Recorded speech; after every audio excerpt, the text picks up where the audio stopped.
की मेरी वीडियो है कटु सच। तो जो जिंदगी में होना होता है वो होकर ही रहता है। इसके बारे में मैं आपको बताने जा रही हूँ। एक बार भगवान विष्णु जी गरुड़ पर बैठकर कैलाश पर्वत के वहाँ जाकर उन्होंने गरुड़ जी को बाहर खड़ा कर दिया और खुद अंदर शिव जी को मिलने गए। तो गरुड़ जी जो थे वो कैलाश पर्वत की ब्यूटी उनको देखकर बहुत खुश हो रहे थे। इतनी देर में उन्होंने क्या देखा, उनको एक पक्षी नजर आया, एक छोटी सी चिड़िया बहुत प्यारी थी। उसको देख के ही मन में वो सोच ही रहे थे कि उधर से यमदेव जी नजर आए। वो आते ही उन्होंने भी उसी चिड़िया को देखा और देखकर वो कैलाश पर्वत के अंदर शिव जी से मिलने चले गए। उन्होंने सोचा गरुड़ जी ने कि अब ये जैसे ही यमदेव जी बाहर आएंगे तो इसको छोड़ेंगे नहीं, इस बेचारे का अंत हो जाएगा। तो उन्होंने उसके ऊपर बड़ी दया आई।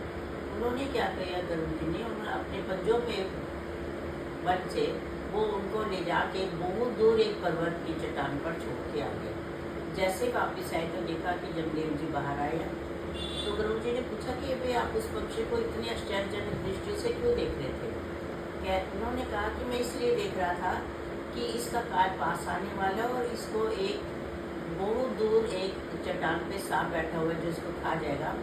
तो इसलिए मैंने सोचा इतनी जल्दी तो ये वहाँ जा नहीं सकती, तो पर चिड़िया नजर नहीं आई तो इसका मतलब यह है कि वो खत्म हो गई है।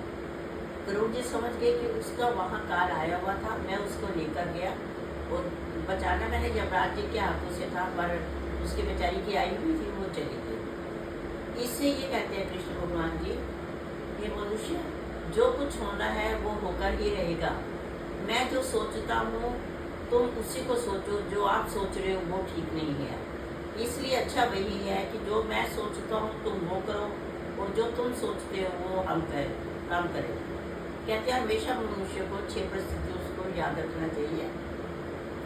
जैसे पहली परिस्थिति है कि मनुष्य कितना भी सुंदर अपने आप को समझे, जितना भी कहे कि मैं बहुत अच्छा हूँ, बहुत सुंदर हूँ, पर उसकी सुंदरता तभी तक है जब तक लोग उसको सुंदर नहीं कहते। तुम्हारी कामनाएं, तुम्हारे कर्म जो है वो अच्छे होने चाहिए। दूसरी बात यह है कि आप जितना मर्जी खा पी कर मोटे हो जाओ, सोचो मैं बहुत बलवान हो गया हूँ, परंतु लास्ट में आप खुद तो जब आपका अंत आएगा तो आप खुद तो उठकर शमशान घाट जाओगे नहीं, आपको 4 लोग ही उठा कर ले जाएंगे।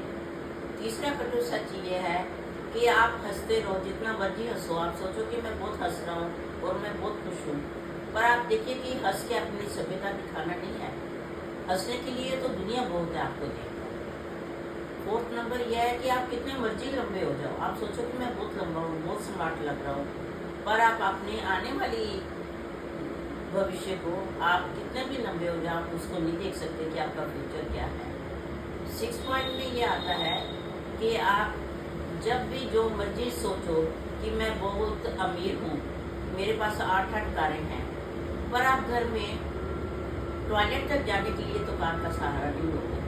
इसलिए जो भगवान ने हमें दिया है, जो हमें कहा है, कृष्ण भगवान जी कहते हैं आप अपने कर्मों को ठीक रखिए, आप अपने आप को ठीक रखिए। ये कटु सच है, क्योंकि मनुष्य जो सोचता है वो होता नहीं है, होता वही है जो भगवान चाहते हैं, जो भगवान कहते हैं।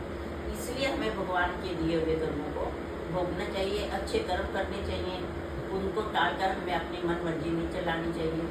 भगवान का दिया हुआ हमेशा सार्थक होता है, उसी से हमारी ज़िंदगी ठीक रहती है। यही कटु सच है। राधे राधे।